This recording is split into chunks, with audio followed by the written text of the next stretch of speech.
Hi everyone and welcome back to my channel. Today we're going to be looking at handling the different methods of payments at the front desk. So if you'd like to learn more, stay tuned. Alright, so we're first going to be looking at cash, and for some places they only accept their local currencies. Typically places like the United States, if you're checking into a hotel, it would only be US dollars that would be accepted by the front desk. However, in working in different regions, for like the Caribbean for example, you may encounter different currencies: USD, Canadian, pounds, euros, etc. Usually there is a daily conversion board posted by the front desk. You must check this board if you're going to be collecting cash and ensure that you calculate the rate properly. Do not be afraid to take up your calculator and start inputting some figures, because the last thing you want to do is overcharge or undercharge, I guess. So apart from calculating the correct figure, it is also important that you're able to detect if the note that you're receiving is genuine or if it is counterfeit. So many companies actually will provide their front desk staff with counterfeit pens or a lamp or a counterfeit machine that it will not only detect if the notes are genuine, but it will actually count out the money for you. But working at the front desk, it is very important that you're able to look at a note and determine if this note is genuine or not. So I have a USD $100 note with me, and if you look on this note, you will see the number 3 and you'll see the letter C. These two must correspond. So it's basically saying that C is the third letter of the alphabet. So if you saw C and you saw 5, then that is an indicator that this note is not genuine. Additionally, if you look right here, you see a blue ribbon. So if I'm moving the note up and down, you should also see some sort of movement. So if this was counterfeit, they wouldn't be able to have this part copied right here. Also, if you move the notes up and down, you will see some changes in the color right here, and also some change right here where you have the Liberty Bell.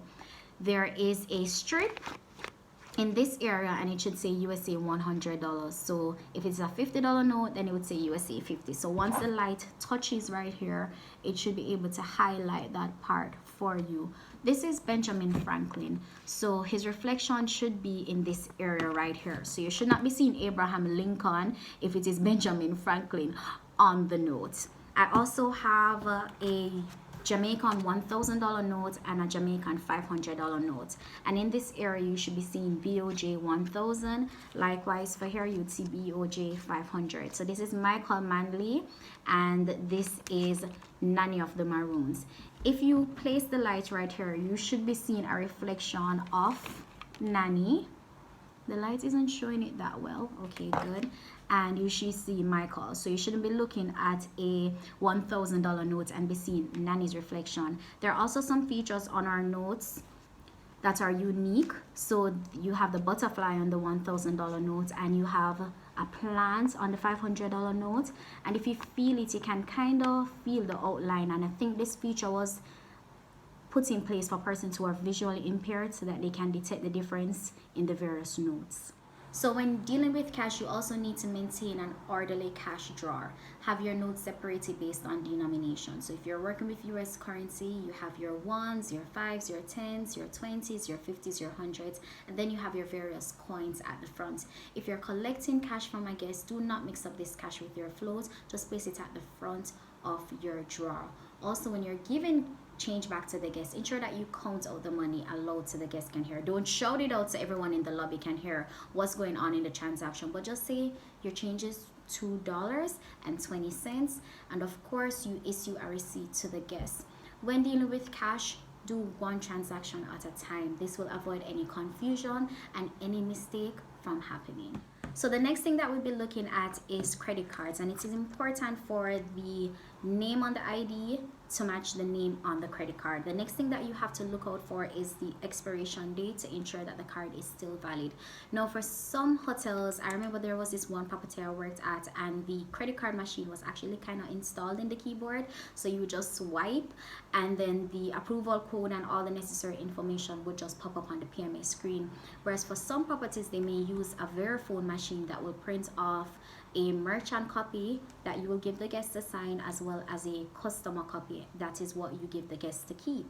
Now generally when you're using a credit card to check in, you don't do a charge upon check-in, you do a pre-authorization, which is called a hold. So I know sometimes you'll be checking in a guest and the guest is like, you charge my card, because it will come up on their bank statement and they're like, it shows on my phone you charge my card, but it's really a hold. For some properties, it is mandatory for the guest to authorize an additional amount separate and apart from room and tax for any incidentals. This could be for the restaurant, the gift shop, the spa, etc. And for some companies, they give the guest the option if they want to not post any charges to their room and only authorize their card for room and tax. For debit cards, some debit cards work similarly to credit cards in the instance where you can do an authorization on the card, and then when you're checking out, you do a pre-complete where you charge out the card. And then you do have some debit cards where you have no option but to just charge out the card upon check-in. So the next method of payment that we'll be looking at is direct billing, and this is a pre-authorized account that allows the guests to have their charges processed on a regular billing cycle without the use of a credit card to settle an account. Generally, this is done by corporate companies, so they will put in an application for a credit approval, and the accounts department will do a credit check on that company to determine their rating and their credit limits. They also would have to note authorized persons from their company on this application. Once a company has been approved for direct billing, if their employee will be staying at the hotel, they would either have to provide a letter or a purchase order indicating the employee's name, the dates that the employee will be staying there, and what exactly it is that the company is covering for them. Are they covering room and tax only? Are they covering room and meals? Is there a limit for the meals? Are they paying for laundry, etc.? So when that guest is checking out, they will be presented a folio in which they would have to review to ensure that all the charges are accurate. They will then sign an agreement, and then that, along with the registration card and the letter or purchase order, will be sent over to accounts, and then they would then charge that company for the charges that the guest has incurred. So the next method of payment that we'll be looking at is personal checks, and most properties do not accept personal checks. The opportunity for fraud is far too great and no one wants to bear that risk. So just imagine a guest is checking in for one night, hands you a personal check, but there's no way for you to determine if this check is valid or not. There are a few properties that may accept personal checks for advanced booking, so if you're not slated to check in until 2 weeks time, it will give accounts ample time to determine the validity of the check.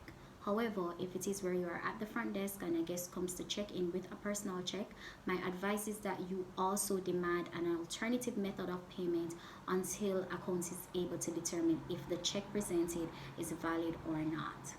So last but not least, we'll be looking at traveler's check, and this is not very popular anymore. However, it is still welcomed in the lodging industry. It is issued by banks or other financial institutions, so credit has already been established.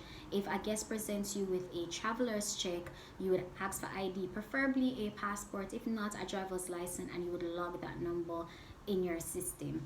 On the traveler's check, it has two serial numbers, one at the bottom and one at the top. And at the bottom, the numbers must correspond with the numbers at the top. On the reverse of the check, it has two areas for signature. One would have already been signed by the guest when they were trying to get the check processed by the bank or the financial institution, and the other area is where the guest will have to sign in the presence of you, the front desk agent, and the signatures must match. If it is that you're issuing change to the guest from the traveler's check, the change will be issued in cash. Okay guys, that's it for this video. Thank you so much for watching, and I'm hoping that you learned something new today. Don't forget, 1, to like, 2, to subscribe, and I'll see you guys next time. Bye bye.